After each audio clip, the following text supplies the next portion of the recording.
Découvrez le Géant, le tout nouveau pari de LeTurf et Genibet.fr. Trouvez un cheval placé dans toutes les courses de la Réunion du Géant et c'est gagné.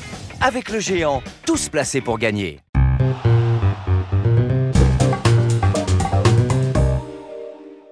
Bonjour à tous, heureux de vous retrouver sur le plateau de Paris Turf TV pour votre quotidienne reçue 5 sur 5, l'émission du Quintet Plus et du Top 5. Pour m'accompagner aujourd'hui, j'ai le plaisir de recevoir Emmanuel Ballot. Bonjour Emmanuel. Bonjour Philippe, bonjour à tous et bonne année Philippe. Et bonne année Emmanuel et bonne année à tous. 2 janvier aujourd'hui. Exactement. Bonne année à tous. Vous avez bonne mine, vous n'avez pas trop fait la fête? Pas trop. Pas trop. On est sage, comme une image. Ouais, c'est ça, on va y croire. Allez, rendez-vous à Vincennes ce samedi avec le prix de Bar-le-Duc. Une épreuve pour 6 à 10 ans sur les 2850 mètres de la grande piste. Un recul de 25 mètres à 320 000 €, ça aura son importance. Un lot de qualité avec un favori que vous aimez bien, c'est surtout son pilote que vous adorez. Oh, monsieur attaque fort. Le fils Colgini. Et oui, nous avons changé d'année. J'ai décidé, résolution 2016, d'être sympathique avec la famille Colgini, Lutfi et le fiston. Et j'ai placé le fiston en tête. Ben voilà, on va d'abord écouter votre sélection. On y va. Tout. Le fiston sera au sulky du numéro 4, le probable grandissime favori Dante Bocco, que j'ai placé en tête devant le numéro 12, Altesse du Mirel. Le 8, Véat Vivier. Le 10, le Norvégien Viking Vabene. Le 11, Aliénor de Gaudrel. Le 9, Alpha Saltor, coup de poker. Le 6, Adélia Mélodie. Et le numéro 5, Vénus de Bailly. Je précise que c'est Adélia de Mélodie, contrairement à ce qui est écrit sur ma feuille. Ça, c'est un message ça, c'est pour moi. subliminal. C'est moi, la différence d'Emmanuel. J'ai fait la fête, j'ai le droit d'être fatigué.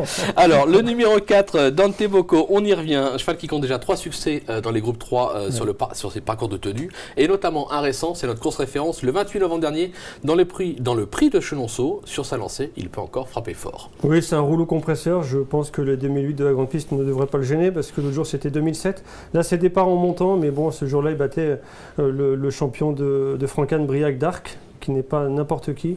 C'est une course référence parce qu'on retrouve plusieurs chevaux ce samedi à Vincennes. Je suis chaud bouillant, comme je pense la plupart des pronostiqueurs. Le seul hic, on le connaît. Non, je le vois pas. Maintenant, c'est un peu son cheval, il l'adore, ouais. Il cherche. Faut qu'il prenne la tête. Oui, et puis le fils Cogini, il cherche une victoire à Vincennes. Il n'a pas encore trouvé. Ouais, ça va venir. Ça va venir. Ah, 2016. Ça ne saurait tarder. C'est l'année de la victoire. Ça serait beau que ça arrive le 2 janvier. Et ben voilà. En tout cas, il a le cheval pour. Hein. S'il la perd, voilà. Il la perd. Voilà, ça c'est dit, c'est fait. Le message est envoyé. Et bonne année, la famille Colgini. Le numéro 12, Altesse du Mirel, elle n'a plus à faire ses preuves dans ce type d'événement et notamment sur cette piste. Elle vient de montrer sa forme dans le prix Narquois. Elle peut s'imposer aussi. Elle peut gagner, déférer des 4 l'autre jour, c'était une première, il me semble. Elle est tombée sur un autre os, c'était Alderman, un drôle de cheval. Là, il y a Dante Bocco, Alderman, on peut les comparer, ce sont 2 rouleaux compresseurs. Je pense qu'Alderman est un petit peu meilleur, quoique ça reste à prouver. L'autre jour, c'était extra, elle est sur la montante, Pierre Robert Christ l'a toujours ménagé, estimé. Elle peut gagner en venant au dernier moment, comme elle le fait si souvent et si bien, elle peut venir surprendre le fiston. D'accord. Le numéro 8, Véa du Vivier. Elle vient de rassurer son entourage dans un bon lot sur plus court, sur sa lancée. Elle a son mot à dire, je pense. Oui, l'autre jour, il y avait quand même beaucoup de choses contre elle. C'était un lot de qualité. Il y avait beaucoup de partants, 18. C'était un 2100. Elle avait le 18 Autostar, donc c'est pas simple. Sa ligne droite est vraiment prometteuse. Moi, les 2008 de la grande piste ne me gênent pas tant que cela. C'est une jument qui possède beaucoup de fond. Elle peut faire le dernier kilomètre, elle peut en surprendre plus d'un. C'est en tout cas ma préférée parmi les 2 de l'écurie de Stéphane Meunier. Justement, Stéphane Meunier, on va le retrouver puisque Arnaud Lecomte, l'agent au téléphone, il nous parle de Véa du Vivier, vous l'avez précisé, il a également le numéro 6, Adélia Mélodie, dans la course. On l'écoute. Et la jument vient de faire une sacrée course avec une bonne ligne droite. Franck l'avait mené au petit Solion. Et on a parlé après, savoir quel jument il souhaitait mener pour cette course-là. Et Véa l'avait vraiment rassuré. Donc, c'est rabattu. Enfin, voilà. Je lui ai laissé un peu le choix et il m'a préféré Véa du Vivier pour cette distance-là. Bon, Véa du Vivier rencontre à nouveau Dante Bocco et Vénus de Bailly, notamment Altesse du Mirel. C'est un lot assez compliqué avant le coup. Ah bah c'est un très bon, hein. C'est vraiment les chevaux en dessous des meilleurs. Altesse du Mirel vient d'être seconde sur ce tracé-là. Après, Dante Bocco, si on le laisse mener la charge, c'est vrai qu'il va être difficilement rattrapable.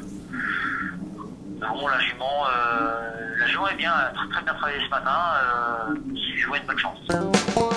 Bon, voilà, il lui voit une bonne chance, c'est assez logique. La jument est vraiment très bien. Elle a mis du temps avant de revenir très bien. Elle a eu un passage à vide. Elle est bien, l'impression visuelle est vraiment probante la dernière fois. Moi, j'y crois, je pense qu'elle va être dans le quintet. On va vous faire confiance. Derrière le numéro 10, Viking Va Bene, qui vient d'ouvrir son palmarès à ce niveau et sur cette piste, c'est à 2100 mètres. Il possède également de la tenue, on ne va pas le négliger. Oui, puis la ligne de l'autre jour, c'est quand même Special-less, deuxième du Continental dimanche. Maintenant, le petit bémol, ce sont les 2850 de la grande piste, départ en montée. C'est davantage un cheval de vitesse, c'est davantage le sniper et le cheval des 2100 à Vincennes. L'autre jour, j'étais confiant, c'était vraiment très bien, une première déférée. Là, on redéfère à nouveau Nivard, je ne me trompe pas, c'est bien lui qui le tandem Soulois-Nivard déféré. Obligé d'y croire, mais il y aura une sous-cote. Il y aura une sous-cote par rapport au parcours. D'accord. Mais c'est impossible de l'écarter d'une sélection, ce serait vraiment prendre un très gros risque. Mais pour celui qui est joueur, notamment en jeu simple, sachez qu'il sera sous-coté. Sous-coté, c'est-à-dire que sur ce parcours, il vaut plus 10 contre 1 que 4 ou 5 et il risque d'être trop joué. D'accord, pas de problème, c'est noté.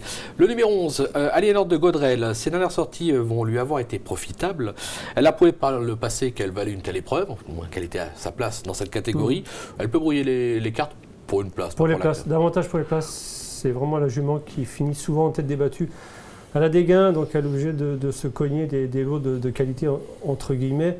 Elle va encore être entre la 4e et la 7e place, comme elle l'est à chaque voyage. Franck-Anne, le boss, revient sur le quai. Les deux dernières fois, c'était pas lui. Un coup, il était à pied, je crois. C'est une Orlando Vici, donc la tenue, elle, il n'y a pas de souci. Elle a les origines pour. Elle peut suivre tous les trains. Devant, ça va aller très vite avec Dante Bocco et notre ami Adrian Cogini, qui ne sait qu'aller vite. Donc ça va aller sur le pied de 12. Elle va suivre. Elle va ramasser quelques morts. Elle va être entre 4e et 7e. À quelle place, je ne sais pas, mais elle va être entre la 4e et la 7e. Bon, bah, on la met derrière. Hein, oui, pour être 4-5. Voilà, pourquoi pas. Écoutez, plein d'infos. Je pense qu'on a des bases assez solides. On va se quitter avec une petite pépite dans la Réunion, la 9e course. Oui, là, je n'ai pas inventé. Dollar Maker a vaincu 906. J'ai noté ça. C'est ça. 906, le poulain de Philippe Allaire. J'étais très confiant la dernière fois sur la grande piste. Ce n'était pas le favori. Ce n'était pas le cheval de tout le monde. Il a gagné en cheval froid, mais de grande qualité. Là, on passe sur la petite piste. Je pense que c'est pas pour le gêner. C'est pas un problème. Ouais. C'est pas pour le gêner, même si vraiment je pense que c'est le poulain d'avenir sur la grande piste. Mais là, tel qu'il est, c'est un cheval qui a besoin de prendre de la force. Il va être très bien sur ce parcours. Favori, logique, mais il y aura moins de 2 contre 1 malheureusement. Oh, bah, c'est toujours bon. Hein, on toujours bon à prendre 2 contre 1. En 2016, on commence petit et puis on grimpe. Et Dante Bocco, on assure la place. Voilà, ça c'est fait, c'est dit. Et encore bonne année à la famille Colgeni. Emmanuel, merci pour toutes ces infos. Merci de nous avoir suivis. Bonjour à tous et à très vite sur le plateau de Paris Turf TV. Au revoir. Au revoir.